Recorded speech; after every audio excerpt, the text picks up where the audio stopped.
Friends, ఇప్పుడే అందిన వార్త. మీ దగ్గర పాన్ కార్డు ఉందా? వెంటనే పూర్తి వివరాలు తెలుసుకోండి అంటూ లేటెస్ట్ అప్డేట్ అయితే అందించారండి. ఆ వివరాలు ఏంటన్నది వీడియో రూపంలో తెలుస్తున్నాం. వీడియోని పూర్తిగా చూడండి, స్కిప్ చేయకుండా అప్పుడే కంప్లీట్ ఇన్ఫర్మేషన్ అయితే మీకు అర్థమవుతుంది.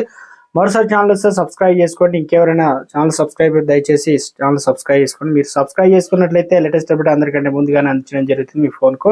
అదేవిధంగా లైక్ చేయడం మర్చిపోతున్నారండి. దయచేసి లైక్ చేయండి. మీరు లైక్ చేయడం వల్ల ఇన్ఫర్మేషన్ అనేది మరింత మందికి రీచ్ చేసిన వారు అవుతాం. ఇంకా లేట్ చేయకుండా వీడియోలోకి అయితే వెళ్ళిపోదామండి. పాన్ కార్డు సంబంధించినటువంటి ముఖ్యమైన సమాచారం అయితే అందించారండి. ప్రజలకు పాన్ కార్డు చాలా అవసరం. భారతదేశంలో ఆర్థిక లావాదేవీలకు పాన్ కార్డు అయితే అవసరం. పెద్ద మొత్తంలో చెల్లింపులు పాన్ కార్డు అయితే తప్పనిసరి చేసింది. ఇక 10 అంకెల విశిష్ట సంఖ్యను కలిగి ఉన్న అతి ముఖ్యమైనటువంటి పత్రాలతో పాన్ కార్డు కూడా ఒకటి. ఈ కార్డును ఆదాయ పన్ను శాఖలు జారీ చేస్తుంది. అదే సమయంలో పాన్ కార్డుకు సంబంధించినటువంటి కొన్ని ముఖ్యమైన నిర్దిష్టమైన విషయాలు మనం తెలుసుకోవాలి. అవి ఏమిటంటే మీరు ఇక్కడ చూడవచ్చు అనమాట. అధిక ఆదాయాన్ని ఆర్జించేవారు ఏటా ఆదాయ పన్ను రిటర్న్ దాఖలు చేయాల్సి అయితే ఉంటుందన్నమాట.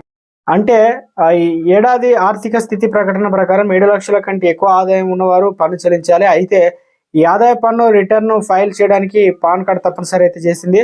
పాన్ కార్డు లేకుండా ఒక వ్యక్తి ఆదాయ పన్ను అయితే రిటర్న్ అయితే దాఖలు అయితే చేయలేరన్నమాట. ఏ ఉద్యోగానికైనా పాన్ కార్డు అవసరం. మనం చేసే చాలా ముఖ్యమైన పనులు కూడా పాన్ కార్డు అయితే తప్పనిసరి చేశారు. బ్యాంక్ ఖాతా తెరవడానికి కూడా పాన్ కార్డు అవసరం. స్టాక్ మార్కెట్లో పెట్టుబడి పెట్టాలంటే డిమాట్ ఖాతా అవసరం. మేము అనగా పాన్ కార్డు లేకుండా ఆ డిమాట్ ఖాతాను అయితే తెరవలేం. కాబట్టి 50,000 రూపాయల కంటే ఎక్కువ డబ్బులు పంపాలంటే పాన్ కార్డు అయితే తప్పనిసరి అవసరం. ఇది కాకుండా క్రెడిట్ కార్డు కూడా, డెబిట్ కార్డు కోసం కూడా దరఖాస్తు చేయడానికి పాన్ కార్డు అయితే తప్పనిసరి అయితే అవసరం అవుతుందన్నమాట.